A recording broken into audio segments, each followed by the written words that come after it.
The story of sugar is not a sweet one. It's a tale steeped in exploitation, not just of people, but of scientific truth, and ultimately of our health.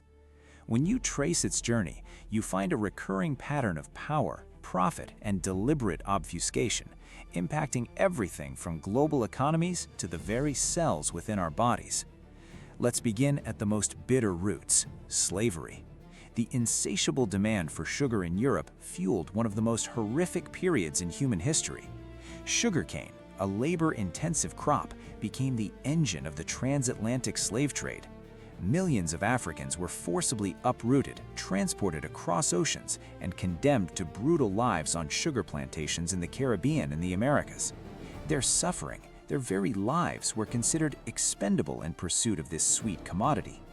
The wealth generated from sugar didn't just enrich plantation owners, it built empires and funded industries, leaving an enduring legacy of systemic injustice that in many ways we are still grappling with today.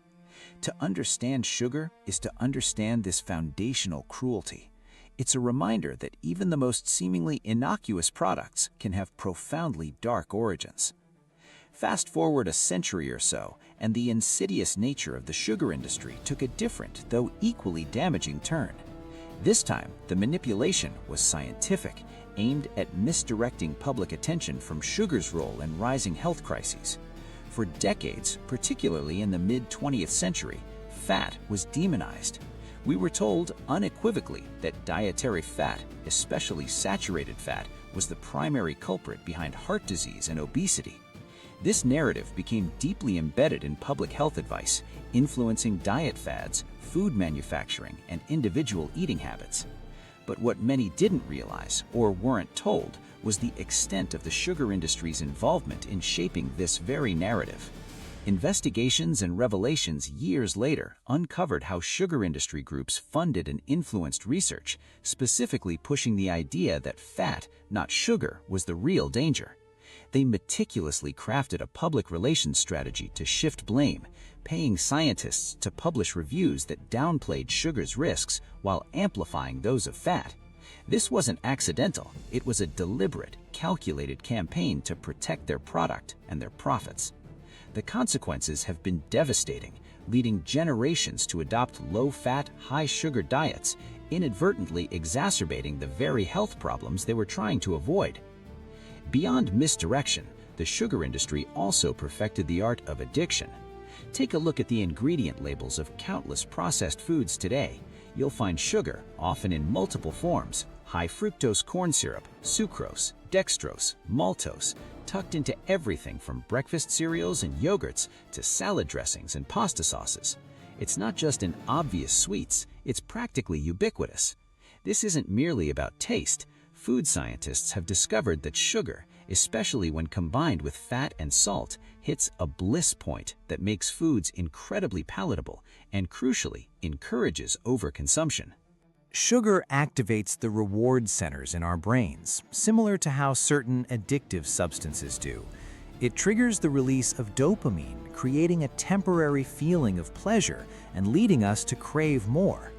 This engineered palatability, coupled with sugar's presence in nearly every aisle of the supermarket, creates an environment ripe for what can only be described as a societal addiction. Food manufacturers know this and deliberately formulate products to exploit these neurological pathways, ensuring steady demand for their sugary offerings. It's a brilliant business strategy, but one that comes at a profound cost to public health. Now, let's talk about the direct impact of sugar and carbohydrates on our bodies, particularly concerning serious illnesses like cancer.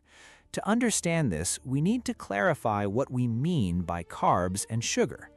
Carbohydrates are one of the three main macronutrients alongside proteins and fats. They are the body's primary source of energy, and they come in various forms. Complex carbohydrates, like those found in whole grains, vegetables, and legumes, and simple carbohydrates, which are sugars. Sugars themselves are simple carbohydrates. This includes glucose, fructose, and sucrose, table sugar, which is a combination of glucose and fructose. When we consume carbohydrates, our digestive system breaks them down into glucose, which then enters our bloodstream. In response, our pancreas releases insulin, a hormone that helps transport glucose from the blood into our cells to be used for energy.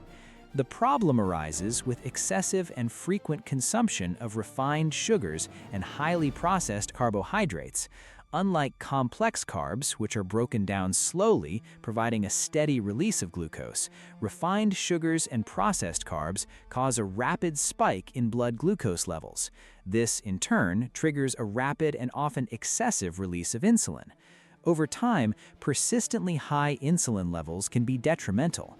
This state, often referred to as hyperinsulinemia, is not just linked to insulin resistance and type 2 diabetes, but also increasingly to the development and progression of various cancers. Cancer cells are notoriously glucose hungry. They often have more insulin receptors than healthy cells and can metabolize glucose at a much higher rate. This phenomenon, known as the Warburg effect, means that cancer cells effectively feast on sugar. High insulin levels can act as a growth factor for these cells, encouraging their proliferation and survival.